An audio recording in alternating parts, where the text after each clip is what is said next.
Welcome back ಸ್ನೇಹಿತರೆ. ನಿಮ್ಮೆಲ್ಲರಿಗೂ ಶುಭೋದಯ ಸ್ನೇಹಿತರೆ. ಪ್ರಾಥಮಿಕ ಶಾಲಾ ಶಿಕ್ಷಕರ ನೇಮಕಾತಿ 2026, ಅದು ಕೂಡ ಪಿ ಎಸ್ ಟಿ ಆರ್ ಅಂದರೆ 1 to 5 ಶಿಕ್ಷಕರ ನೇಮಕಾತಿಗೆ ಸಂಬಂಧಪಟ್ಟಂತೆ ಉಚಿತ ತರಗತಿಗಳನ್ನು ನಮ್ಮ ಯೂಟ್ಯೂಬ್ ಚಾನಲಲ್ಲಿ ಹಾಗೂ ಫೇಸ್ಬುಕ್ಕಲ್ಲಿ ನಿಮಗೆ ಸಿಗ್ತಾ ಇದೆ ಸ್ನೇಹಿತರೆ. ಇಲ್ಲಿಯವರೆಗೂ ಕನ್ನಡಕ್ಕೆ ಸಂಬಂಧಪಟ್ಟಂತೆ 6 ತರಗತಿಗಳನ್ನು ಮಾಡಿದ್ದೇವೆ. ಅವುಗಳು ತುಂಬ ಚಿಕ್ಕದಾಗಿ ಚೊಕ್ಕದಾಗಿ ಮಾಡಿದ್ದೀವಿ. ಅವುಗಳನ್ನು ನೀವು ನೋಡಿ ಅಂತ ಹೇಳ್ತಾ, ಈಗ ಪ್ರಾಥಮಿಕ ಶಾಲಾ ಶಿಕ್ಷಕರ ನೇಮಕಾತಿಯ ಮತ್ತೊಂದು ಟಾಪಿಕ್ ಏನಪ್ಪ ಅಂದರೆ ಶಬ್ದಾರ್ಥ. ಸ್ನೇಹಿತರೆ, ವಿಶೇಷ ಏನಪ್ಪ ಅಂದರೆ ಈ ವಿಡಿಯೋದಲ್ಲಿ 1 to 10 ಏನು ಶಬ್ದಾರ್ಥಗಳಿವೆ ಅಂದರೆ ಟೆಕ್ಸ್ಟ್ ಬುಕ್ಕಲ್ಲಿ ಏನು 1ರಿಂದ 10ನೇ ತರಗತಿವರೆಗೂ ಟೆಕ್ಸ್ಟ್ ಬುಕ್ಕಲ್ಲಿ ಏನು ಶಬ್ದಾರ್ಥಗಳು ಇದೆ ಆ ಅಷ್ಟು ಶಬ್ದಾರ್ಥಗಳನ್ನು ಈ ಒಂದು ವಿಡಿಯೋದಲ್ಲಿ ನಿಮ್ಮ ಮುಂದೆ ಇಡುವಂಥ ಕೆಲಸವನ್ನು ಮಾಡ್ತೀನಿ. ಮೇ ಬಿ ಈ ವಿಡಿಯೋ ಸ್ವಲ್ಪ ಲೇಟ್ ಆಗ್ಬೋದು, ಅಂದರೆ ಮ್ಯಾಕ್ಸಿಮಮ್ ಅಂದರೆ ಒಂದು 20 ಮಿನಿಟ್ಸ್ ಆಗ್ಬೋದು, 10ರಿಂದ 20 ನಿಮಿಷ ಈ ವಿಡಿಯೋ ಆಗಬಹುದು, ತೊಂದರೆ ಇಲ್ಲ. ಬಟ್ ಅಷ್ಟು ಏನು 1ನೇ ತರಗತಿಯಿಂದ 10ನೇ ತರಗತಿ ಕನ್ನಡ ಪುಸ್ತಕದಲ್ಲಿರುವ ಎಲ್ಲ ಶಬ್ದಾರ್ಥಗಳನ್ನು ಇಲ್ಲಿ ತಂದಿಟ್ಟಿದ್ದೇವೆ. ಶಬ್ದಾರ್ಥಗಳನ್ನು 1 ಮಾರ್ಕ್ಸ್ಗೆ ಅಥವಾ 2 ಮಾರ್ಕ್ಸ್ಗೆ ಕೇಳ್ಬೋದು. ಈ 20 ನಿಮಿಷವನ್ನು ನೀವು ಕ್ಲಿಯರಾಗಿ ಈ ವಿಡಿಯೋನ ನೋಡಿದರೆ ಅಷ್ಟು ಶಬ್ದಾರ್ಥಗಳು ನಿಮ್ಮ ಕಣ್ಣು ಮುಂದೆ ಬರುತ್ತೆ. ನಿಮಗೆ ಒಂದು ವೇಳೆ ನಿಮಗೆ ನೆನಪಿನ ಶಕ್ತಿ ಸ್ವಲ್ಪ ಕಡಿಮೆ ಇತ್ತು ಅಂದರೆ 2ರಿಂದ 3 ಸಾರಿ ಈ ವಿಡಿಯೋ ನೋಡಿದರೆ ಅಷ್ಟು ಶಬ್ದಾರ್ಥಗಳು ನಿಮಗೆ ಸಿಗುತ್ತೆ ಅಂತ ಹೇಳ್ತಾ ಈ ವಿಡಿಯೋನ ಶುರು ಮಾಡ್ತೀನಿ. ಅದಕ್ಕಿಂತ ಮುಂಚಿತವಾಗಿ ನೀವಿನ್ನೂ ನನ್ನ ಚಾನಲನ್ನು ಸಬ್ಸ್ಕ್ರೈಬ್ ಆಗಿಲ್ಲ ಅಂದರೆ ಈ ಕೂಡಲೇ ಸಬ್ಸ್ಕ್ರೈಬ್ ಆಗಿ ಅಂತ ಹೇಳ್ತಾ ಶುರು ಮಾಡೋಣ ಸ್ನೇಹಿತರೆ. 1ರಿಂದ 10ನೇ ತರಗತಿಯ ಟೆಕ್ಸ್ಟ್ ಬುಕ್ನಲ್ಲಿ ಇರುವಂತಹ ಇವು ಶಬ್ದಾರ್ಥಗಳಾಗಿವೆ. ಇವು PSTR ಇರ್ಬೋದು, GPSTR ಇರ್ಬೋದು, HSTR ಇರ್ಬೋದು, ಯಾವುದಕ್ಕಾದರೂ ಕೂಡ ಅನುಕೂಲ ಆಗುತ್ತೆ. ತಪ್ಪದೆ ಎಲ್ಲೂ ಸ್ಕಿಪ್ ಮಾಡದೆ ಈ ವಿಡಿಯೋನ ಕಂಪ್ಲೀಟಾಗಿ ನೋಡಿ ಸ್ನೇಹಿತರೆ. ಓಕೆ, ಶುರು ಮಾಡೋಣ. ಹೆಗ್ಗಡೆ ಅಂದರೆ ಅರ್ಥ ಏನಪ್ಪ ಅಂದರೆ ಮುಂದಾಳು ಅಂತ. ಸೈತಿಡು ಅಂದರೆ ಸಮಾಧಾನ ಪಡು ಎನ್ನುವಂತಹದ್ದು. ಇನ್ನು ಸೈಪಿಡು ಅಂದರೆ ನೋಡಿ, ಸೈತಿಡು ಸಮಾಧಾನ ಪಡು, ಸೈಪಿಡು ಅಂದರೆ ಸಂತೋಷಪಡಿಸು. ಸೋಗು ಅಂದರೆ ಮಾರುವೇಷ, ಮೋಸ, ನಟನೆ. ಅಂದರ ಅಂದರೆ ಚಪ್ಪರ. ಬಂದುರ ಅಂದರೆ ಸುಂದರವಾದ, ಬಂದುರ ಅಂದರೆ ಸುಂದರವಾದ. ಮುಗುಳು ಅಂದರೆ ಮೊಗ್ಗು. ಮೈದಾಳು ಅಂದರೆ ಜನ್ಮತಾಳು, ಹುಟ್ಟು ಅನ್ನುವಂತಹ ಅರ್ಥ ಆಗುತ್ತೆ. ಇನ್ನು ಮೈಯಳಿ ಅಂದರೆ ಸಾವು, ಮರಣ ಒಂದು ಎನ್ನುವಂಥದ್ದಾಗುತ್ತೆ. ಮರ್ಜಿ ಅಂದರೆ ನಿಮ್ಮೆಲ್ಲರಿಗೂ ಗೊತ್ತಿರುತ್ತೆ, ತುಂಬ ಅದರಲ್ಲಿ ರಿಪೀಟ್ ಆಗಿದೆ. ಮರ್ಜಿ ಅಂದರೆ ಇಷ್ಟ. ಇನ್ನು ಅಚ್ಚಾದನ ಅಂದರೆ ಬಟ್ಟೆ. ಪರ್ಣ ಅಂದರೆ ಎಲೆ. ರಾಜಿ ಅಂದರೆ ಗುಂಪು. ಚಿಗಿರೆ ಅಂದರೆ ಜಿಂಕೆ. ಚಿಗಿರೆ ಅಂದರೆ ಜಿಂಕೆ ಅನ್ನೋದನ್ನು ನೀವು ಮರಿಬಾರ್ದು. ಇನ್ನು ಉಂಚಿಷ್ಟ ಅಂದರೆ ಎಂಜಲು. ಉಂಚಿಷ್ಟ ಅಂದರೆ ಎಂಜಲು ಅಂತ. ವಾತಾಯನ ನೋಡಿ, ಇದು ಎಷ್ಟು ಸಿಂಪಲ್ಲು. ಕಿಟಕಿ, ನಾವು ಕಿಟಕಿಗೆ ವಾತಾಯನ ಅಂತ ಕರಿತೀವಿ ಅನ್ನೋದು ಎಷ್ಟೋ ಜನಕ್ಕೆ ಗೊತ್ತೇ ಇರಲ್ಲ. ಇನ್ನು ವಾಹಿನಿ ಅಂದರೆ ನದಿ.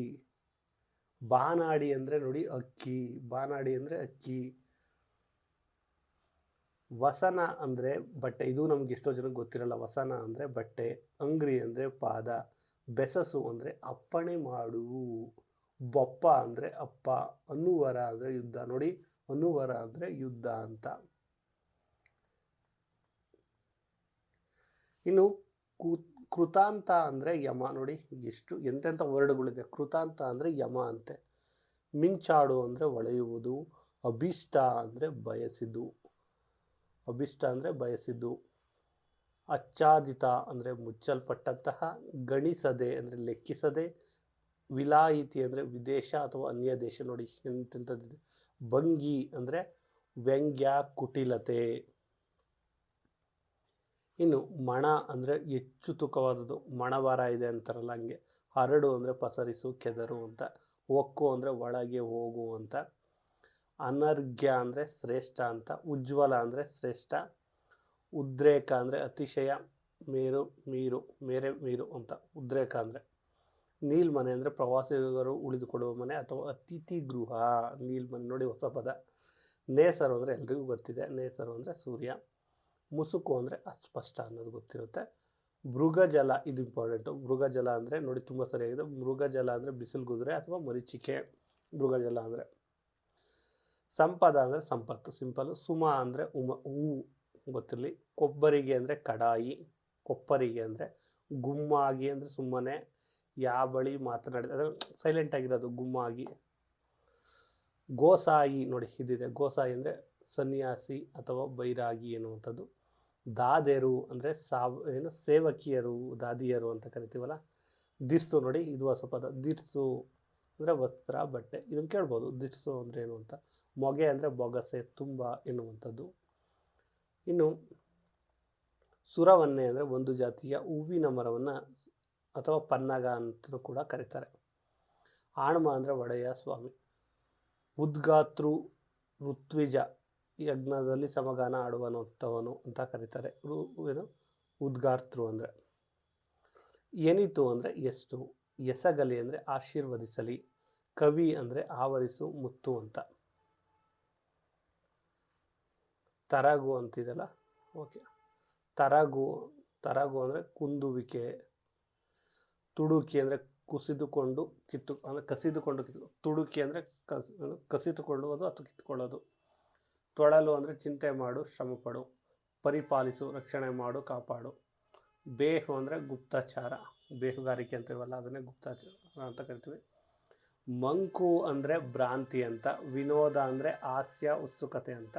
ಸುತೆ ಅಂದರೆ ಮಗಳು ಅಂತ. ಇನ್ನು ಅಂಚು ಅಂದರೆ ದಡ, ತೀರ ಅಂತ. ಕಡ ಅಂದರೆ ಸಾಲ. ಚರಟ ಅಂದರೆ ಗಸಿ, ಕಾಫಿ ಸೋಸಿದ ನಂತರ ಉಳಿಯೋದೇ ಚರಟ, ಗಸಿ ಅಂತೀವಲ್ಲ ಅದು. ಚೌಲ ಅಂದರೆ ಮುಡಿ ತೆಗೆಸು, ತಲೆ ಕೂದಲು ತಗ್ಗಿಸು ಎನ್ನುವಂಥದ್ದಾಗುತ್ತೆ. ಇನ್ನು ಬೋನಿ ಬೆಲ್ಲ ಅಂದರೆ ನೀರು ಬೆಲ್ಲ ಅಂತ. ಜೋನಿ ಬೆಲ್ಲ, ಬೋನಿ ಅಲ್ಲ, ಜೋನಿ ಬೆಲ್ಲ. ದೂರ್ಬೆ ಅಂದರೆ ಗರಿಕೆ, ನಿಮಗೆ ಗೊತ್ತಿರುತ್ತೀವೆಲ್ಲವೂ ಕೂಡ. ಸ್ವಲ್ಪ ಗೊತ್ತಿರಲ್ಲ, ಸ್ವಲ್ಪ ಗೊತ್ತಿರುತ್ತೆ. ನಸುಕು ಅಂದರೆ ಮುಂಜಾನೆ, ಬೆಳಗಿನ ಸಮಯ. ನೆವ ಅಂದರೆ ಕಾರಣ, ನೆಪ ಅಂತ ಬರುತ್ತೆ. ಪಟ್ಟಂಗ ಅಂದರೆ ಹರಟೆ, ಮಾತುಕತೆ. ಪಟ್ಟಂಗ ಕೂಕಂತವನೇ ಅಂತಾರಲ್ಲ. ಅಂತುಷ್ಟ, ಅಂತುಟು ಅಂದರೆ ಅಷ್ಟು, ಹಾಗೆ. ಅನ್ನರ್ ಅಂದರೆ ಅಂಥವರು ಅಂತ. ಅಭಾಗ್ಯತರು ಅಂದರೆ ತಾವಾಗಿಯೇ ಬಂದವರು. ಅಲೆ ಅಂದರೆ ಅಲ್ಲವೇ. ಅಲ್ತು ಅಂದರೆ ಅಲ್ಲ ಅಂತ. ಅಲ್ತೆ ಅಂದರೆ ಅಲ್ಲವೇ. ಆಚೆ ಅಂದರೆ ನಾಶ. ನೋಡಿ, ಇದು ಕೂಡ ಇಂಪಾರ್ಟೆಂಟ್. ಆಚೆ ಅಲ್ಲ, ಅಚೆ ಅಂದರೆ ನಾಶ. ಆದ್ಯರ್ ಮೊದಲಾದರು. ಆರ್ಥ ಅಂದರೆ ಸಮರ್ಥ. ಇವೆಲ್ಲವೂ ಎಲ್ಲಪ್ಪ ಇದೆ ಅಂದರೆ ಟೆಕ್ಸ್ಟ್ ಬುಕ್ಕಿನ ಹಿಂಬದಿಯಲ್ಲಿ ಭಾಷಾಭ್ಯಾಸದಲ್ಲಿ ಇರುವಂಥದ್ದು. ಇಂತು ಅಂದರೆ ಹೀಗೆ, ಇನಿತು ಅಂದರೆ ಇಷ್ಟು, ಇರಕ್ಕೆ ಅಂದರೆ ಇರುವಿಕೆ, ಇರ್ಕುಮ್ ಅಂದರೆ ಇರುವವರು. ಇವೆಲ್ಲವೂ ಕೂಡ ನಿಮಗೆ ಅಂದರೆ ಒಂದೊಂದೇ ಪಾಠ ಓದೋದಕ್ಕಿಂತ ಎಲ್ಲ ಒಂದೇ ಕಡೆ ಕೊಡುವ ಕೆಲಸವನ್ನು ನಾನು ಮಾಡಿದ್ದೀವಿ. ಇರ್ಕೆ ಅಂದರೆ ಇರಲಿ. ಇಗುಮ್ ಅಂದರೆ ಕೊಡುವುದು, ಕೊಡಬಲ್ಲದು. ಉರದಿ ಅಂದರೆ ಕೂಡಲೇ, ತಕ್ಷಣ. ಉಸಿರು ಅಂದರೆ ಏಳು ಎನ್ನುವಂಥದ್ದು. ಎಂತುಂಟು ಅಂದರೆ ಹೇಗೆ. ಓರೆ ಅಂದರೆ ಏಳು. ಒಲ್ವರೆ ಅಂದರೆ ಮೆಚ್ಚುವರೆ. ಒಳಹು ಅಂದರೆ ಇರುವುದು. ಕಬ್ಬ ಅಂದರೆ ಕಾವ್ಯ. ಕವಡ ಅಂದರೆ ಕಪಟ. ಕಿತ್ತಡಿ ಅಂದರೆ ತಪಸ್ವಿ. ಜಾಳಿನಿ ಅಂದರೆ ಜಾಣ್ಮೆ ಇಲ್ಲದ. ತುರಂಗ ಅಂದರೆ ಕುದುರೆ. ನೋಡಿ, ಇಲ್ಲಿ ನೋಡಿ, ಬಟ್ಟೆಗೆ ದಾರಿ ಅಂತಲೂ ಕೂಡ ಕರೀತಾರೆ. ದಾರಿ ಬಟ್ಟೆ ನೋಡ್ಕೊಬಾ ಅಂತ ಹೇಳಲ್ವಾ. ತೋಳ್ವ, ನಾಶಪಡಿಸು. ತೋಳ್ವ ಅಂದರೆ ನಾಶಪಡಿಸು. ಬಲ್ಪು ಅಂದರೆ ಸಾಮರ್ಥ್ಯ. ಭಾವನ ಅಂದರೆ ಶ್ರೀಗಂಧ. ಭವತಿ ಅಂದರೆ ಪೂಜ್ಯಳೆ. ಇನ್ನು ಮೈಮೆಗಾರ ಅಂದರೆ ಶ್ರೇಷ್ಠ, ಸಮರ್ಥ ಅಂತ. ಸಬ್ಬವಕಾರ ಅಂದರೆ ಹಾಸ್ಯಗಾರ. ಸಿದ್ಧಿ ಅಂದರೆ ಕೈವಶ ಮಾಡಿಕೊಳ್ಳುವಿಕೆ, ಅತಿಮಾನುಷ ಶಕ್ತಿ. ಆಳ್ವೆ ಅಂದರೆ ಆಳುವೆ. ಹೊಸಗೆ ಅಂದರೆ ಸಂತೋಷ, ಶುಭವಾರ್ತೆ. ಹೊಸಗೆ ಅಂದರೆ ಸಂತೋಷ ಅಥವಾ ಹೊಸಗೆ ಆಗ್ತಾರೆ ಅಂತಾರಲ್ಲ. ಕೆನೆ ಅಂದರೆ ಸಾರ. ತಾಳ್ವೆ ಅಂದರೆ ಸಹಿಸುವೆ. ತೃಷೆ ಬಾಯಾರಿಕೆ. ದೀವಂ ಆಕಾಶ. ನಗಾಳಿ ಪರ್ವತಗಳ ಸಮೂಹ. ನಿಡುಕರು ಅಂದರೆ ಗೊಮ್ಮಟ ಮೂರ್ತಿ. ಬಸ್ಸಿರು ಅಂದರೆ ಗರ್ಭ, ಗೊತ್ತಿದೆ. ಬಿಳಿಯ ಕೊಳ ಅಂದರೆ ಶ್ರವಣ ಬೆಳಗೊಳ. ಲತೆ ಅಂದರೆ ಬಳ್ಳಿ. ಸುರಭಿ ಅಂದರೆ ಸುಗಂಧ, ಸುವಾಸನೆ ಅನ್ನುವಂಥದ್ದು ಕೂಡ ಆಗುತ್ತೆ ಸುರಭಿ ಅಂದರೆ. ಪೊರೆ ಅಂದರೆ ಆರೈಕೆ, ರಕ್ಷಣೆ ಅಂತ. ಸೋನೆ ಅಂದರೆ ತುಂತುರು ಮಳೆಗೆ ನಾವು ಜಿಡಿ ಮಳೆ ಅಂತ ಕೂಡ ಕರಿತೀವಿ. ಇದು ಏನು ಅಂತಾರೆ, ಇನ್ನು ಏನೇನು ಅಂತ ಕರೀತಾರಲ್ಲ, ಗೂಡ್ರ ಅಂತ ಕೂಡ ಕರೀತಾರೆ. ಅಪ್ಪುಕಾಯಿ ಅಂದರೆ ಒಪ್ಪಿಕೊಳ್ಳು, ಸ್ವೀಕರಿಸು ಅಂತ ಕೂಡ ಆಗುತ್ತೆ. ಅಹಂವಿಕೆ ಅಂದರೆ ಅಹಂಕಾರ ಅಂತ. ಕೊರ್ಪು ಅಂದರೆ ಒಲವು, ಪ್ರೀತಿ ಅಂತ. ತಂಗು ಅಂದರೆ ಇಳಿದುಕೋ, ಬಿಟ್ಟು ಬಿಡು, ಇಳಿದುಕೋ, ಬಿಡು ಅಂತ. ಅಂದರೆ ತಂಗು ಅಂದರೆ ಒಂದು ಜಾಗದಲ್ಲಿ. ದುರ್ಬರ ಅಂದರೆ ತಾಳಲಾಗದ. ಬವಣೆ ಅಂದರೆ ಕಷ್ಟ. ಬಾಗು ಅಂದರೆ ಮಣಿ, ಶರಣಾಗು ಅಂತ. ಮಿಗಿಲು ಅಂದರೆ ಶ್ರೇಷ್ಠ. ಹದ ಅಂದರೆ ಪಕ್ವತೆ, ಸರಿಯಾದ ಸ್ಥಿತಿ. ಅರಹು ಅಂದರೆ ತಿಳಿಸು, ಹೇಳು ಅನ್ನುವಂಥದ್ದು. ಕುಕಿಲು ಅಂದರೆ ಕೋಗಿಲೆ ಕೂಗು. ಪೂರ ಅಂದರೆ ಪೂರ್ತಿಯಾಗಿ. ಬರಡು ಅಂದರೆ ನಿಸ್ಸಾರ, ಭಿತ್ತಿ ಅಂದರೆ ಗೋಡೆ, ಭ್ರಮರ ಅಂದರೆ ದುಂಬಿ, ಒನ್ಗಣಿ ಅಂದರೆ ಚಿನ್ನದ ಗಣಿ, ಗಾವಿಲ ಅಂದರೆ ಎಡ್ಡ, ಗಾಂಪ ಅಂತ ಗಾವಿಲ ಅಂತ ಅಂದರೆ. ತನು ಅಂದರೆ ಕಾಯ, ದೇಹ, ಶರೀರ. ಪಾಶ ಅಂದರೆ ಬಂಧನ, ಕೈಯಾಸೆ ಅಂದರೆ ಲಂಚ, ಆಮಿಷ ಕೈಯಾಸೆ ಅಂದರೆ.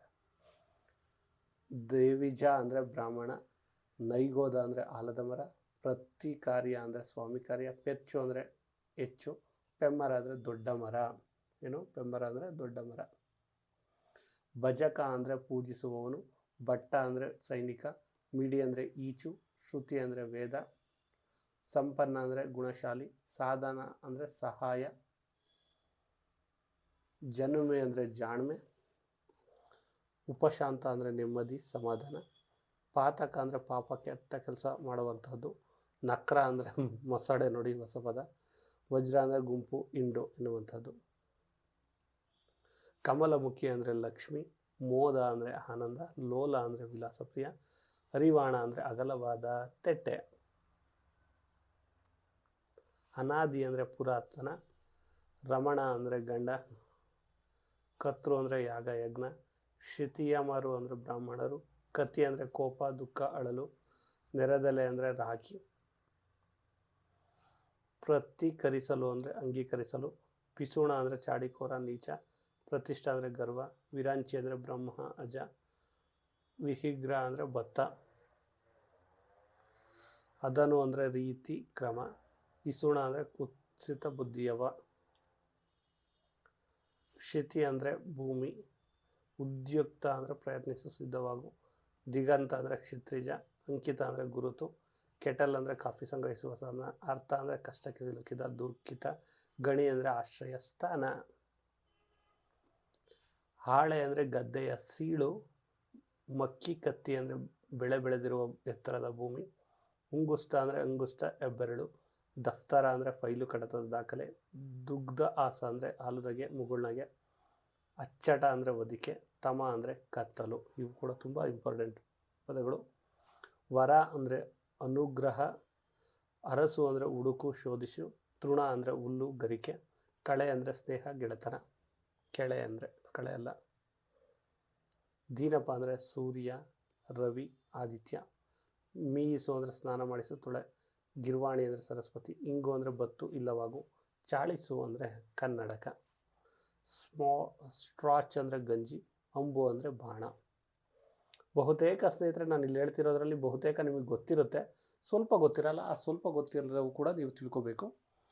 ಇನ್ನು ಪಿರಕೀತನ ಅಂದರೆ ತರಲೆ ತುಂಟತನ, ಉಸುಬು ಅಂದರೆ ಮರಳು ಉಸುಕು ಅಂತಾರೆ, ಮುಂಡಾಸು ಅಂದರೆ ಪೇಟ ತಲೆ ಉಡುಗೆ, ಹಾಲುಗಲ್ಲು ಅಂದರೆ ಅಮೃತಶಿಲೆ, ಮೇಲುದೆ ಅಂದರೆ ಹೆಸರು, ಹೆಂಗಸರು ಮೈಮೇಲೆ ಓದುವ ವಸ್ತ್ರ, ಅನುಮತ ಅಂದರೆ ಸಮ್ಮತಿ, ಈಶ್ವರ ಅಂದರೆ ಒಡೆಯ. ಸ್ನೇಹಿತರೆ ನಾನು ಇಲ್ಲಿ ಹೇಳ್ತಿರುವಂತಹ ಪ್ರಶ್ನೆಗಳು ಏನಿದೆ ಇವೆಲ್ಲವೂ ನಿಮ್ಗೆ ಗೊತ್ತಿರ್ಬೋದು, ಕೆಲವೊಂದು ಗೊತ್ತಿಲ್ಲ ಅಂದ್ಕೊಳ್ಳಿ. ಒಂದು ವೇಳೆ ನೀವು ಮಲಿಕೋಬೇಕಾದ್ರೆ ಅದನ್ನು ಕಿವಿಯಲ್ಲೇ ಇಟ್ಕೊಂಡು ಹೆಡ್ಫೋನ್ ಹಾಕೊಂಡು ಕೇಳಿಸ್ಕೊಂಡ್ರು ಕೂಡ ನಿಮ್ಗೆ ಹೆಲ್ಪ್ ಆಗುತ್ತೆ. ಇನ್ನು ಉಪಾರ್ಜಿಸು ಅಂದರೆ ಸಂಪಾದಿಸು, ಕಟ್ಟಲೆ ಅಂದರೆ ನಿಯಮ. ನಾನು ಎಲ್ಲವನ್ನ ಒಂದರ ಅಡಿ ಯಾಕೆ ತರ್ತಾ ಇದ್ದೀನಿ ಅಂದರೆ ಪದೇ ಪದೇ ನೀವು ಕನ್ನಡ ಬುಕ್ಕನ್ನು ತೆಗೆದು ನೋಡೋದು ಬೇಡ, ನಾನು ನೋಡಿದ್ದೀನಿ. ಸೊ ಅದು ನೋಡಿರೋದ್ರಿಂದ ನಿಮ್ಗೆ ಹೆಲ್ಪ್ ಆಗಲಿ ಅನ್ನುವಂಥ ಕಾರಣಕ್ಕೆ ಇದು ತರ್ತಾ ಇದ್ದೀನಿ. ಚಂದ್ರಾಕಾರ ಸ್ಥಾಯಿ ಅಂದರೆ ಸೂರ್ಯ ಚಂದಿರ ಇರೋ ತನಕ ಅಂತ. ಅಂಬುಜ ಅಂದರೆ ತಾವರೆ, ತಿರಿಕುಲ ಅಂದರೆ ಅಲೆಮಾರಿಗಳು, ತಿರುಪಣಿ ತಿರುವಿಡಿ ತಣ್ಣಿನವರ್ ಅಂದರೆ ರಾಟೆ ತಿರುಗಿಸಿ ನೀರು ಹರಿಸುವುದು, ಬಡವ ಅಂದರೆ ಹೆಣ್ಣು ಕುದುರೆ, ಶಾಷಾಂಡ ಅಂದರೆ ಸಂಪ್ರದಾಯ ವಿರೋಧಿಸುವ ನಾಸ್ತಿಕ, ಬಡವಾ ಮುಖಾಗ್ನಿ ಅಂದರೆ ಸಮುದ್ರದೊಳಗೆ ಕುದುರೆಯ ಮುಖದಿಂದ ಹೊರಟ ಬೆಂಕಿ, ಬಸ್ತಿ ಅಂದರೆ ಬಸದಿ ಅಂತ.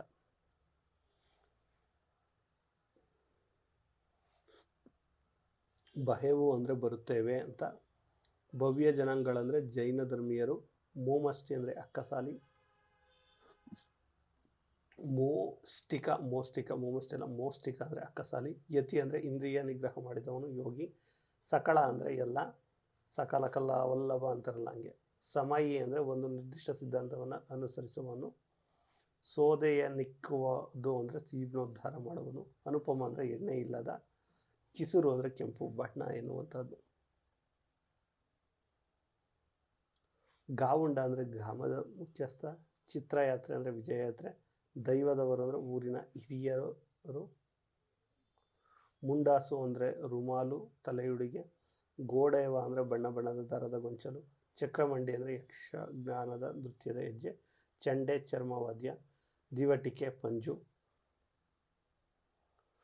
ಬಟ್ಟು ಅಂದರೆ ವೃತ್ತಾಕಾರ, ರಾಳ ಅಂದರೆ ಬೆಂಕಿಯ ಜ್ವಾಲೆ ಹೆಚ್ಚಿಸಲು ಬಳಸುವ ಪುಡಿ, ವೈಖರಿ ಅಂದರೆ ರೀತಿ, ಕುಬ್ಬೆ ಅಂದರೆ ಗುನು ಬೆನ್ನಿನವಳು, ಮಂತರೆ ಅಂತ, ಕುಣಿ ಅಂದರೆ ಡೊಳ್ಳು ಬಾರಿಸುವ ಮರದ ತುಂಡು ಕುಣಿ ಅಂದರೆ, ಹಾಸು ಹೊಕ್ಕು ಅಂದರೆ ಆವರಿಸು, ವನ್ನ ಹಿವಿಗೆ ಅಂದರೆ ಚಿನ್ನದ ಪಾದುಕೆ, ಅಂಜಲಿ ಬದ್ಧ ಅಂದರೆ ಕೈ ಮುಗಿದವ. ಇನ್ನು ಉಕ್ಕಂದ ಅಂದರೆ ಉತ್ಸಾಹ ಉರುಪು, ಉತ್ಪಾತನ ಅಂದರೆ ನಾಶಗೊಳಿಸುವಂಥದ್ದು, ನಿತ್ಯ ಸ್ತಮಿತ ಲೋಚನ ಅಂದರೆ ಕುರುಡ, ಪ್ರದೀಪ ಅಂದರೆ ಬೆಳಗುವವನು, ರಿಪುಬಲ ಅಂದರೆ ಶತ್ರು ಸೈನ್ಯ, ಲಾಡ ಮುಂಡಿಗೆ ಅಂದರೆ ಬಾಗಿಲು ಮುಚ್ಚಿ ಭದ್ರಪಡಿಸುವ ಸಾಧನ, ಊರು ಅಂದರೆ ತೊಡೆ, ದೇದೀಪ್ಯ ಅಂದರೆ ಪ್ರಕಾಶಕ, ಪಾರ್ಥಿವರ ಅಂದರೆ ರಾಜರ ಪಾಂಡವರು, ಬಂಗಾರ ಅಂದರೆ ದೊಡ್ಡ ಆದರೂ ಅಷ್ಟೇ ಬಂಗಾರ, ಇದು ಬಂಗಾರ, ಸುರಭ ಅಂದರೆ ಉರುಪು ಉತ್ಸಾಹ ಸಡಗರ, ಅದಹು ಅಂದರೆ ಸಂಶಯ ಪಡು, ಅವಂದೀರ್ ಅಂದರೆ ಅವರು, ಈಯದೆ ಅಂದರೆ ಬಿಡದೆ, ಯಾಯ್ತಂದು ಅಂದರೆ ಬಂದು, ಐಸಾಕ್ಯ ಅಂದರೆ ಅಷ್ಟಕ್ಕೆ, ಕಮಲಜ ಅಂದರೆ ಬ್ರಹ್ಮ,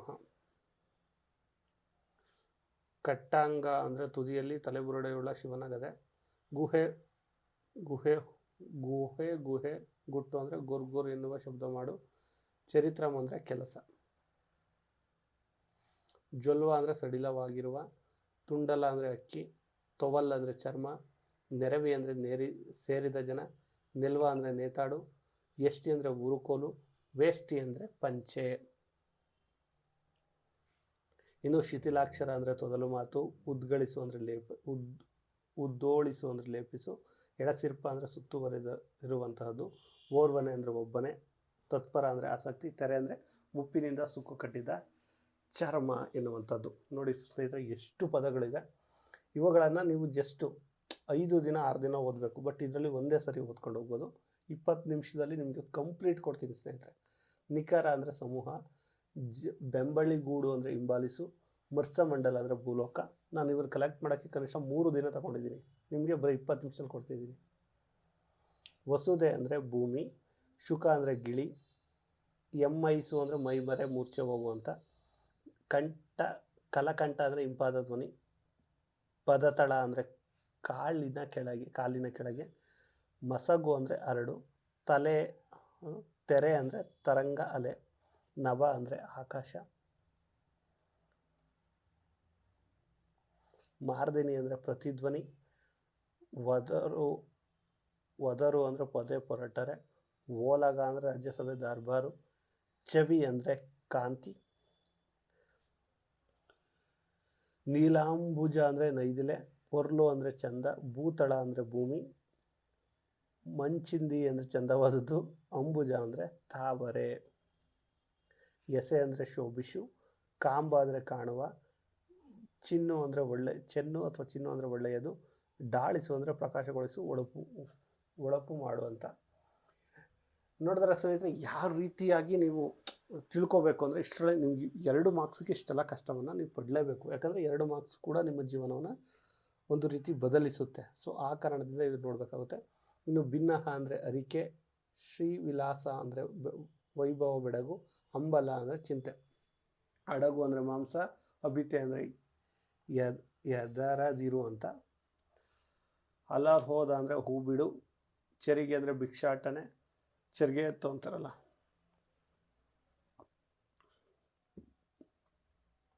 ಅವಧರಿಪು ಅಂದರೆ ಗಮನ ಕೊಡು, ತೊರಾಕ್ಷು ಅಂದರೆ ಹುಲಿ. ನೋಡಿ ಸ್ನೇಹಿತರೆ, ಎಷ್ಟು ಪದಗಳು ಕನ್ನಡದಲ್ಲಿದೆ ನಮಗೆ ಗೊತ್ತಿಲ್ಲ ಅಲ್ವಾ. ದೊರೆವೆತ್ತು ಅಂದರೆ ಪ್ರಾಪ್ತವಾಗಿ, ನೀರಜ ಅಂದರೆ ತಾವರೆ, ವನಜ ಅಂದರೆ ತಾವರೆ. ನೋಡಿ, ನೀರಜ ಅಂದರೂ ತಾವರೆ, ವನಜ ಅಂದರೂ ತಾವರೆ. ಯುಗಲ ಅಂದರೆ ಯುಗಲ ಜೋಡಿ ಅಂತಾರಲ್ಲ, ಜೊತೆ. ಹರಿಣ ಅಂದರೆ ಜಿಂಕೆ, ವೈಶಾಖ ಅಂದರೆ ಬೇಸಿಗೆ, ಅಶನ ಅನ್ನ ಅಂದರೆ ಆಹಾರ, ಏಕ ದಂಡಿ ಅಂದರೆ ತಂತಿವಾದ್ಯ, ದಂಡಿಗೆ ಅಂದರೆ ಪಲ್ಲಕ್ಕಿ, ಒರಲು ಕೋಲು ಎನ್ನುವಂಥದ್ದು. ಇನ್ನು ದೀವಿ ನಾಗು ಅಂದರೆ ಮೈ ತುಂಬಿಕೊಳ್ಳುವಂಥ, ಚಿಕ್ಕಡಿ ಅಂದರೆ ಎತ್ತಿನ ಗಾಡಿ, ಅಡಸಿ ಅಂದರೆ ಮುತ್ತಿ ಆವರಿಸಿ, ಅವನಿ ಅಂದರೆ ಭೂಮಿ, ಎಕ್ಕಲ ಅಂದರೆ ಹಂದಿ, ಕಡವರ ಅಂದರೆ ಚಿನ್ನ ನಿಧಿ, ಪರಿಭವ ಅಂದರೆ ತಿರಸ್ಕಾರ ಸೋಲು, ಮಜಾ ಅಂದರೆ ಕೋಡಾಟದ ಒಂದು ಮಾತು. ಸಾಲ ಬಂಜಿಕೆಗಳು ಅಂದರೆ ಗೊಂಬೆಗಳು, ಪುತ್ತಳಿಗಳು, ವಿಗ್ರಹ. ಅದಟ ಅಂದರೆ ಶೂರ. ಅಂಬುದಿ ಅಂದರೆ ಸಮುದ್ರ. ಆರ್ಜ್ಯ ಅಂದರೆ ತುಪ್ಪ, ಘೃತ. ವಸೆದು ಅಂದರೆ ಮೆಚ್ಚಿ. ದುರ ಅಂದರೆ ಕಾಳಗ. ಪಸಾಯ ಅಂದರೆ ಉಡುಗೊರೆ, ಬಹುಮಾನ. ಮುಜ್ಜಗ ಅಂದರೆ ಮೂರು ಲೋಕ. ಸತ್ತಿಗೆ ಅಂದರೆ ಛತ್ರಿ. ನೋಡಿ ಸ್ನೇಹಿತರೆ, ಇಷ್ಟನ್ನು ಹೇಳಿದರೂ ಕೂಡ ನನಗೆ ಒಂದು ರೀತಿ ಬಾಯಿ ನೋವು ಬರ್ತಿದೆ, ಆದರೂ ಅಷ್ಟು ಪದಗಳಿದೆ. ಇಷ್ಟು ಪದಗಳನ್ನು ನೋಡಿದರೆ ಮಾತ್ರವೇ ನಿಮಗೆ ಇದನ್ನು ಶಬ್ದಾರ್ಥಗಳು ಕ್ಲೀನಾಗಿ ಅರ್ಥ ಆಗುತ್ತೆ. ಇದು ಕೇವಲ ಟೀಚರ್ಸ್ಗಷ್ಟೆಲ್ಲ ಎಲ್ಲದಕ್ಕೂ ಹೆಲ್ಪ್ ಆಗುತ್ತೆ. ನಿಮ್ಗೆ ಯಾರಾದರೂ ಕಾಂಪಿಟೇಟಿವ್ ಎಕ್ಸಾಮ್ಸ್ಗೆ ಓದ್ತಾ ಇದ್ರೆ ಅವರಿಗೆ ಇದನ್ನು ಶೇರ್ ಮಾಡೋದನ್ನು ಮರಿಬೇಡಿ. ಇನ್ನು ಘೃತ ಅಂದರೆ ತೊಪ್ಪು, ಬೆರಸು ಅಂದರೆ ಕೂಡಿಸು. ಅಗಳ ಅಂದರೆ ಶ್ರೇಷ್ಠ. ಅರಯ ಅಂದರೆ ಪಾಲನೆ. ಸಕ್ಕದ ಅಂದರೆ ಸಂಸ್ಕೃತ. ಕಟ್ಟುಗೆ ಅಂದರೆ ಸೇತುವೆ. ನೋಡಿ, ಕಟ್ಟುಗೆ ಅಂದರೆ ಸೇತುವೆಗೆ. ನರ ಅಂದರೆ ಅರ್ಜುನ. ಇನ್ನು ಧೂರ್ತ ಅಂದರೆ ಪಂಚೆ. ಎಳವ ಅಂದರೆ ಕುಂಟ. ಅಪ್ರತಿಭಾ ಅಂದರೆ ದಿಗ್ಭ್ರಮೆ. ಉದ್ಧರಣೆ ಅಂದರೆ ತೀರ್ಥದ ಸಣ್ಣ ಚಮಚ. ಉದ್ಧರಣೆಯಲ್ಲಿ ಕೊಡ್ತಾರಲ್ಲ. ಇನ್ನು ಕಾಪು ಅಂದರೆ ಕಾಯುವಿಕೆ ಅಥವಾ ಕಾವಲು. ಕೃಷ ಅಂದರೆ ಬಡಕಲು, ಅಶಕ್ತ. ತರುಬು ಅಂದರೆ ತಲೆಗೂದಿನ ಗಂಟು, ಮುಡಿ. ಹುಣ್ಣು ಅಂದರೆ ಗಾಯ, ನಿಮ್ಗೆ ಗೊತ್ತಿರಲಿ. ಮತ್ತು ವರ್ಣ ಅಂದರೆ ಹುಣ್ಣು, ಗಾಯ. ಗೀಳಿಡು ಅಂದರೆ ಆನೆಯ ಕೂಗು. ಪ್ಲಾಂಟರ್ ಅಂದರೆ ತೋಟದ ಒಡೆಯ. ಹುಡಿ ಅಂದರೆ ಮಣ್ಣು. ಚಿವುಟ ಅಂದರೆ ಅವಲಕ್ಕಿಯ ತಿನಿಸು ಅಂತಾರೆ. ಚಿವುಡ ಅಂದರೆ ಡೌಲು ಅಂದರೆ ಆಡಂಬರ ಅಂತೆ. ಕುಂದಣ ಅಂದರೆ ಚಿನ್ನದಲ್ಲಿ ಅರಳು ಕೂಡಿಸುವ ಕೆಲಸ. ಜಿಯಾರತ್ ಅಂದರೆ ದರ್ಶನ, ಭೇಟಿ ಅಂತೆ. ನೋಡಿ, ಇದು ಕೂಡ ನಮ್ಮ ಕನ್ನಡದ ಪದ. ಕಮ್ಮಟ ಅಂದರೆ ಟಂಕಶಾಲೆ, ನಾಣ್ಯ ಮುದ್ರಿಸುವ ಸ್ಥಳ. ಕೋರ್ಮ ಅಂದರೆ ಆಮೆ. ಅರವ ಅಂದರೆ ವೈಶಾಲ್ಯ, ವಿಸ್ತಾರ. ಅಪಾಯನ ಅಂದರೆ ಕಾಣಿಕೆ, ಉಡುಗೊರೆ. ನಿರ್ವಚನ ಅಂದರೆ ವಿವರಣೆ, ವ್ಯಾಖ್ಯಾನ. ಅನುರೂಪ ಅಂದರೆ ಯೋಗ್ಯವಾದದ್ದು, ಅಯೋಗ್ಯ ಅಲ್ಲ, ಯೋಗ್ಯವಾದದ್ದು. ಅರಿಕೆ ಅಂದರೆ ಭಿನ್ನ. ಇನ್ನು ಮತ್ಸ್ಯರು ಅಂದರೆ ಮಾನವರು. ಉಷೆ ಅಂದರೆ ಮುಂಬೆಳಕು, ಮುಂಜಾವು. ತಮ ಅಂದರೆ ಕತ್ತಲು, ಇದು ರಿಪೀಟ್ ಆಯಿತು. ಮಾರ ಅಂದರೆ ಮನ್ಮಥ. ಒಗರು ಅಂದರೆ ಕಾಂತಿ. ಜಾಳು ಅಂದರೆ ಟೊಳ್ಳು. ಪಕಳೆ ಅಂದರೆ ಎಳಸು, ಹೂವಿನ ದಳ. ತಿಟ್ಟು, ದಿಬ್ಬ. ಬೃಢ ಅಂದರೆ ಶಿವ. ಮಾಬುದೆ ಅಂದರೆ ಬಿಡುವುದೇ. ಒಡೆಗೆಡೆ ಅಂದರೆ ಮುಗುಚಿ ಬೀಳು. ಬೇಟ ಅಂದರೆ ಆಕರ್ಷಣೆ. ಅರಕಳ್ಳಿ ಅಂದರೆ ಕೊರತೆ. ವಜ್ಜೆ ಅಂದರೆ ಜವಾಬ್ದಾರಿಯುತ ಹೊಣೆಗಾರಿಕೆ. ಕನಲು ಅಂದರೆ ಕೆರಳು. ಕೊಟ್ಟಣ ಅಂದರೆ ಆಶ್ರಯ, ರಕ್ಷಣೆ. ಮಿತ್ರ ಅಂದರೆ ಸೂರ್ಯ, ಗೆಳೆಯ. ಮಂದ್ಲತೆ ಅಂದರೆ ಬೇಸರ, ಇದು ಇಂಪಾರ್ಟೆಂಟ್ ಆಗುತ್ತೆ. ಇನ್ನು ಅರಣಿ ಅಂದರೆ ಯಜ್ಞಕ್ಕೆ ಬೆಂಕಿ ಹಚ್ಚಿಸಲು ಬಳಸುವ ಮರದ ತುಂಡು. ಓಕೆ. ಕಗ್ಗ ಅಂದರೆ ಕೆಲಸಕ್ಕೆ ಬರದವ. ತಿರೋಹಿತ ಅಂದರೆ ಮರೆಯಾಗು. ಧೂರ್ತ ಅಂದರೆ ಮೋಸಗಾರ. ಸವ್ಯಸಾಚಿ ಅಂದರೆ ನಿಪುಣ. ಸವ್ಯಸಾಚಿ ಸಚಿನನಲ್ವಾ. ನರಗುಂಪು ಅಂದರೆ ಪರಿಮಳ. ಮುತ್ತಯ್ಯ ಅಂದರೆ ಹನುಮಂತ. ಕದಂಬ ಅಂದರೆ ಮುಂಡ, ತಲೆ ಇಲ್ಲದ ದೇಹ. ತೊತ್ತು ಅಂದರೆ ಸೇವಕ. ಪಾವಟಿಗೆ ಅಂದರೆ ಮೆಟ್ಟಿಲು. ಅಳಿ ಅಂದರೆ ದುಂಬಿ. ರವ ಅಂದರೆ ಧ್ವನಿ. ಸರ ಅಂದರೆ ಹುಲಿ ಧ್ವನಿ ಅನ್ನುವಂಥದ್ದು ಕೂಡ ಆಗುತ್ತೆ. ಇನ್ನು 10ನೇ ತರಗತಿಯಲ್ಲಿರುವಂಥದ್ದು ಕೂಡ ಇಲ್ಲಿದೆ ನೋಡಿ. ಅನು ಅಂದರೆ ತಾಳು. ಉಣೆಯ ಅಂದರೆ ಕೊರತೆ. ಎಡೆ ಅಂದರೆ ಸ್ಥಳ. ಊಟನೂ ಆಗುತ್ತೆ. ಐದಿ ಅಂದರೆ ಹೋಗು. ಕಡು ಅಂದರೆ ಅತಿ. ಚೀರ ಅಂದರೆ ಸೀರೆ. ತವಸಿ ಅಂದರೆ ತಪಸ್ವಿ. ಬೆಂಬಲ ಅಂದರೆ ಗುಂಪು. ನೋಡಿ, ಬೆಂಬಲ ಅಂದರೆ ಗುಂಪು ಅಂತೆ. ಪೆರೆ ಅಂದರೆ ಚಂದ್ರ. ಮಧುಪರ್ಕ ಅಂದರೆ ಸಕ್ಕರೆ ಮಿಶ್ರಿತ ಮೊಸರು. ಅವಣು ಅಂದರೆ ಸಿದ್ಧತೆ. ಅರ್ತಿ ಅಂದರೆ ಪ್ರೀತಿ. ಅನನ ಅಂದರೆ ಮುಖ. ಎರೆ ಅಂದರೆ ಬೇಡು, ಪ್ರಾರ್ಥಿಸು. ಬನ್ನ ಅಂದರೆ ಕಷ್ಟ, ತೊಂದರೆ, ಬನ. ಬಳಿ ಅಂದರೆ ದಾರಿ. ದುಃಖವೆಂಬ ಬೆಂಕಿ ಅಂದರೆ ಬೇಗೆಗೆ. ಶರ್ಮಣಿ ಅಂದರೆ ತಪಸ್ವಿನಿ. ಸುರಭಿ ಅಂದರೆ ಕಾಮಧೇನು. ಅಳು ಅಂದರೆ ಕಾಡು. ಪುಚ್ಚ ಅಂದರೆ ಗರಿ. ವಿಲಾತಿ ಅಂದರೆ ವಿದೇಶ. ನೋಡಿ, ರಿಪೀಟ್ ಆಗಿದೆ. ಅಸ್ಥಿಭಾರ ಅಂದರೆ ಬುನಾದಿ. ಕ್ಷೋಭೆ ಅಂದರೆ ತಳಮಳ. ಕರ್ದಿ ಅಂದರೆ ಕಂದಾಯ ಪುಸ್ತಕ.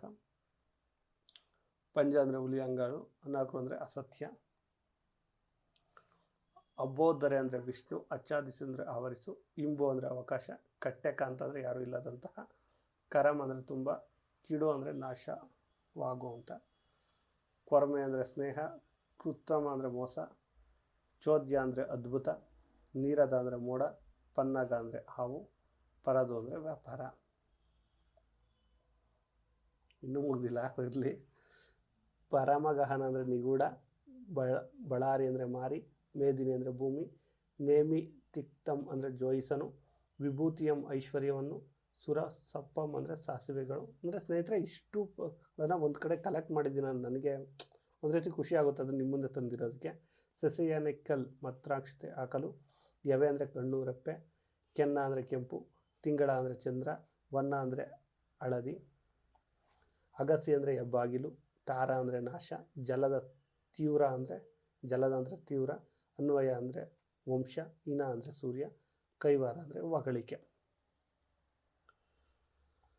ಗಡಣ ಅಂದರೆ ಸಮೂಹ, ಧನುಜ ಅಂದರೆ ರಾಕ್ಷಸ, ದೃಗಜಲ ಅಂದರೆ ಕಣ್ಣೀರು, ರಾಜೀವಸಕ ಅಂದರೆ ಸೂರ್ಯ, ರಿಪು ಅಂದರೆ ಶತ್ರು, ಶೌರಿ ಅಂದರೆ ಕೃಷ್ಣ. ಇನ್ನೇನು ಮುಗಿತಾ ಬಂತು ಸ್ನೇಹಿತರೆ, ಗಾಬರಿ ಆಗಬೇಡಿ ಎಷ್ಟಪ್ಪ ಇದೆ ಅಂತ. ಸೋನುಗಳು ಅಂದರೆ ಮಕ್ಕಳು, ತಿರೆ ಅಂದರೆ ಭೂಮಿ, ಎಲ್ಲರ ಅಂದರೆ ಗಾಳಿ, ವನದಿ ಅಂದರೆ ಸಮುದ್ರ, ಅವನಿ ಅಂದರೆ ಭೂಮಿ, ಅಬ್ಜಿಪ ಅಂದರೆ ವರುಣ, ಕದಳಿ ಅಂದರೆ ಬಾಳೆ, ವಾಸಿ ಅಂದರೆ ಪ್ರಜ್ಞೆ, ಅಗಡು ಅಂದರೆ ಶೌರ್ಯ, ಊರ್ಮಿ ಅಂದರೆ ಭೂಮಿ, ಮುಳಿ ಅಂದರೆ ಕೋಪ, ವಾಜಿ ಅಂದರೆ ಕುದುರೆ,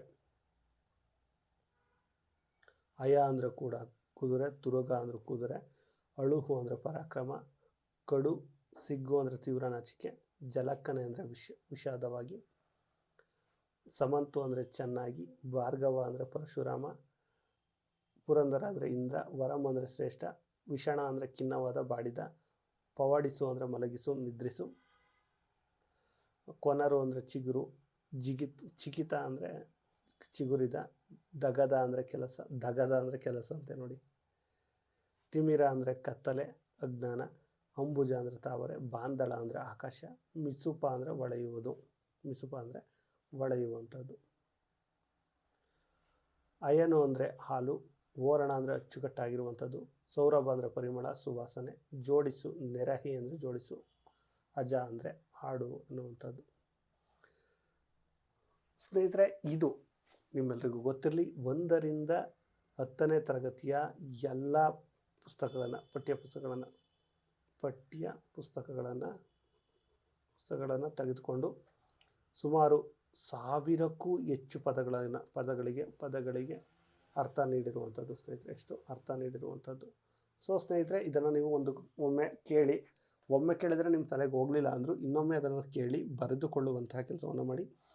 100 ಸಾರಿ ಕೇಳೋದಕ್ಕಿಂತ ಅಂದರೆ 10 ಸಾರಿ ಕೇಳೋದಕ್ಕಿಂತ ನೀವು 1 ಸಾರಿ ಬರೆಯೋದು ಇಂಪಾರ್ಟೆಂಟು. 10 ಸಾರಿ ಓದೋದಕ್ಕಿಂತ ನೀವು ಬರೆಯೋದೊಂದು ಇಂಪಾರ್ಟೆಂಟು. ಸ್ನೇಹಿತರೆ ನೀವೆಲ್ಲರೂ ಕೂಡ ಒಂದು ಸಾರಿ ಇದನ್ನು ನೋಡಿ ಬರ್ಕೊಂಡಿದ್ದೆ ಆದರೆ ನಿಮ್ಮ ತಲೆಯಲ್ಲಿ ಉಳಿಯುತ್ತೆ. ಒಂದು ವೇಳೆ ಸರ್ ನನ್ನ ಕೈಲಿ ಆಗಲ್ಲ ಬರೆಯೋದಕ್ಕೆ, ನನ್ನ ಕೈಲಿ ಆಗ್ತಿಲ್ಲ ಅಂದರೆ ನಿಮಗೆ PDF ಸಿಗುತ್ತೆ. ಅಂದರೆ ಇದು ಕೇವಲ ಇದೊಂದರ PDF ಅಲ್ಲ, A to Z ಅಂದರೆ ಗ್ರಾಮರ್ಗೆ ಸಂಬಂಧಪಟ್ಟಂಥ ಅವ್ಯಯಗಳು, ಕೃತಾಂತಗಳಿರ್ಬೋದು, ಸಮಾಸಗಳಿರ್ಬೋದು, ಸಂಧಿಗಳಿರಬಹುದು, ಅದೆಲ್ಲವೂ ಕೂಡ ಒಂದು ಕಂಪ್ಲೀಟ್ ಪ್ಯಾಕೇಜ್ ಸಿಗುತ್ತೆ ನಿಮಗೆ. ಅಂದರೆ PDF ಅದನ್ನು ಹೇಗೆ ತೆಗೆದುಕೊಳ್ಳೋದು ಅದೆಲ್ಲವನ್ನು ಮುಂದಿನ ತರಗತಿಗಳಲ್ಲಿ ನಿಮಗೆ ತಿಳಿಸ್ತೀನಿ ಅಂತ ಹೇಳ್ತಾ ಈ ವಿಡಿಯೋನ ಇಲ್ಲಿಗೆ ಎಂಡ್ ಮಾಡ್ತಿದ್ದೇನೆ. ಸ್ನೇಹಿತರೆ ಅದಕ್ಕಿಂತ ಮುಂಚೆ ನೀವು ಇನ್ನೂ ನಮ್ಮ ಚಾನಲ್ನ ಸಬ್ಸ್ಕ್ರೈಬ್ ಆಗಿಲ್ಲ ಅಂದರೆ ಸಬ್ಸ್ಕ್ರೈಬ್ ಆಗಿ ಅಂತ ಹೇಳ್ತಾ ಈ ವಿಡಿಯೋನ ಇಲ್ಲಿಗೆ ಮುಗಿಸ್ತಿದ್ದೇನೆ. ಧನ್ಯವಾದ.